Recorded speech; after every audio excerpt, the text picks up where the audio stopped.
Can you see the feet? Yes. Can you see the feet now? No. Okay. I tried to make my lap available so you could see Kitten's coming.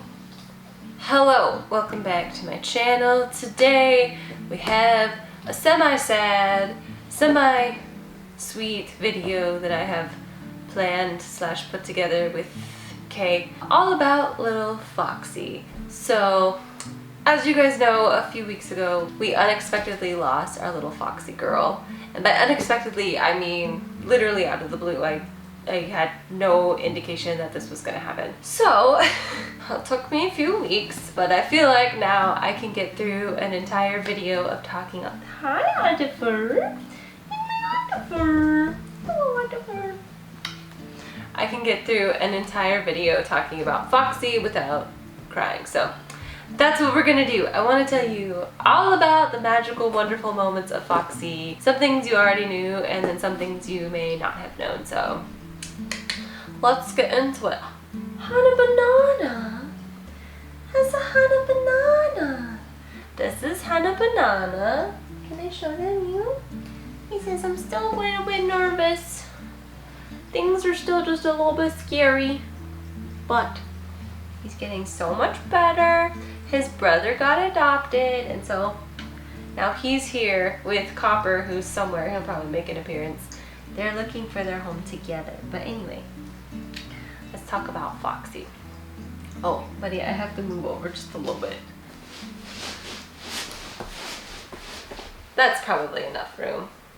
As with any kitten, I got a request from one of my vet tech friends about a kitten with only half of a jaw. And even though I was incredibly full at the time, I thought there aren't many other organizations in the area that would take a chance on this kitten, so bring her to me, I will take her on. And that is when we got to meet little Fennec Fox. And immediately, I can tell you immediately, when I went in the room, this bathroom, and sat down with her and started to try to feed her, I remember looking at her, and this was the picture I snapped, where I was like, you look just like a fox. Like, there's no other name for you. Your name is Fox. I remember sharing her intake with my Patreon supporters, and they were like, she looks like a Fennec Fox. And I looked it up, and this is what a Fennec Fox looks like.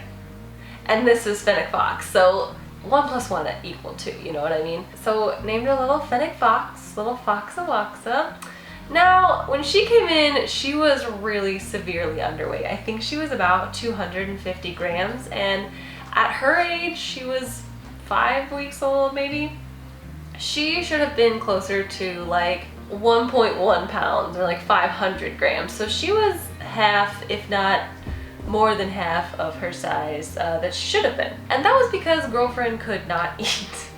She was found on the side of the road. Because of her jaw malformation, she could not eat garbage. So she was really good when she was nursing for mom. Once she had to like eat regular food, she was kind of SOL. So she lost a lot of weight. That's when she came to us. So initially she did really, really good, and she was eating great and gaining weight. And then for about a week, she kind of stagnated and then started going down in weight. So I thought to myself, you know what? Let's take no risks. I'm gonna sit in there with her for every single meal 4 times a day, and I'm gonna hand feed her because she wouldn't eat it out of a spoon. She wanted to eat it out of the bowl, but I had to use my hand as like a little guard surface. You can see here, a little guard surface, so she could like push up against my hand and slurp up the food.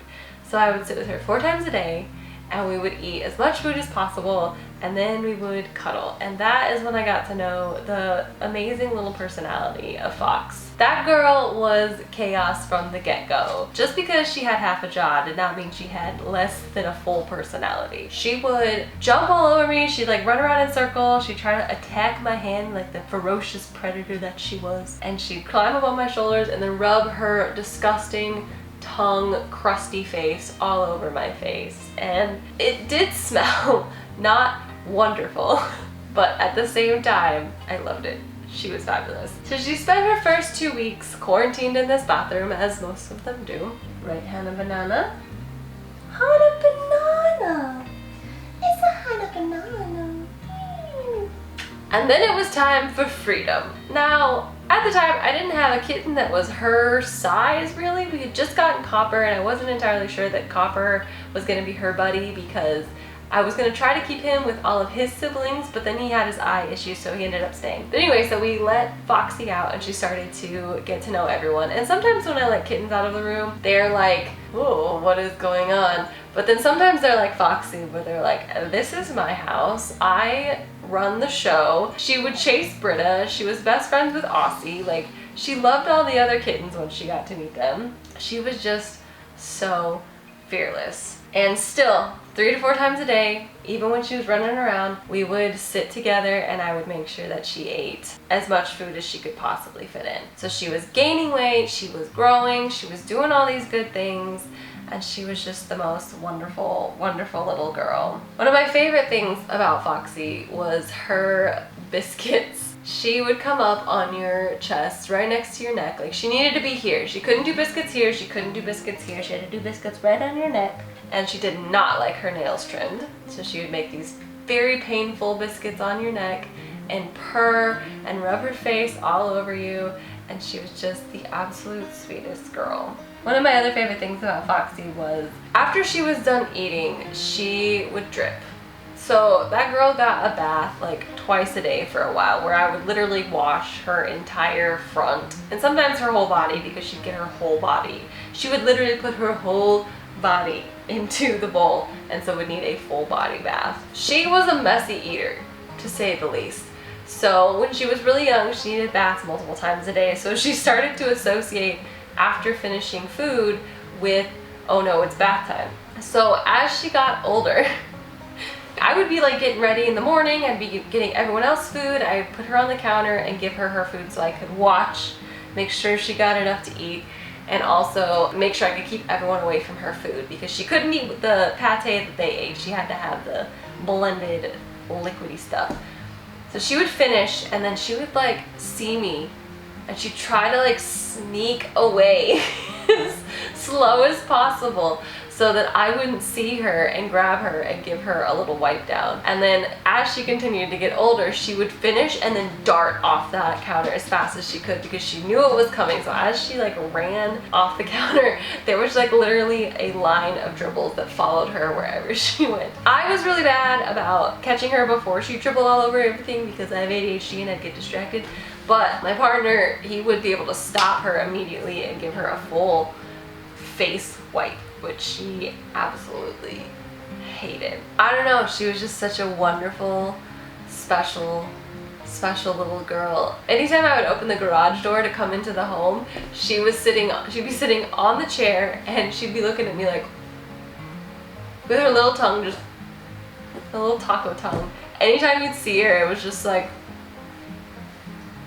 she's so inquisitive. She's just so happy to be there. If she heard you in another room, she'd come to you. She wanted to sleep right by your face. She wanted to cuddle with you all the time. She was best friends with everyone. She got along with everyone. There was not a kitten or living being that Foxy didn't like. She always tried to be a fierce predator, but without a bottom jaw, there was nothing she could do to actually be fierce. So she would try to bite everyone and try to play with everyone and be aggressive, but she never understood that she couldn't do it. She was such a good girl. I miss her so much. I think I said it in my Instagram post, but basically our entire world revolved around Foxy. So when we lost her, it was kind of like we had to take a step back and be like, what are we doing? Like, there's no food to prepare, there's no kittens to ward off to keep away from her, there's no face to clean, there's no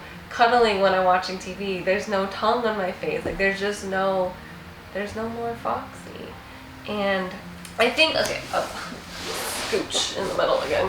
Something that I get asked a lot is like, how do you deal with kittens passing in foster care? And this is gonna be a little serious, so I'm gonna try to say this without being my chaotic self. I get asked how I handle that. Whenever I have a kitten pass in my care, which thankfully is not that often, it's usually not out of the blue like Foxy, so it's a little bit easier to deal with, I would say. And the only reason I say that is because there's typically signs. So it's either we get them in and they're failing to thrive, or something happens and they start to take a downhill turn. And even though we do medical intervention, right, we do all the things that either we know to do or our vet suggests to do, or we take them to the ER vet.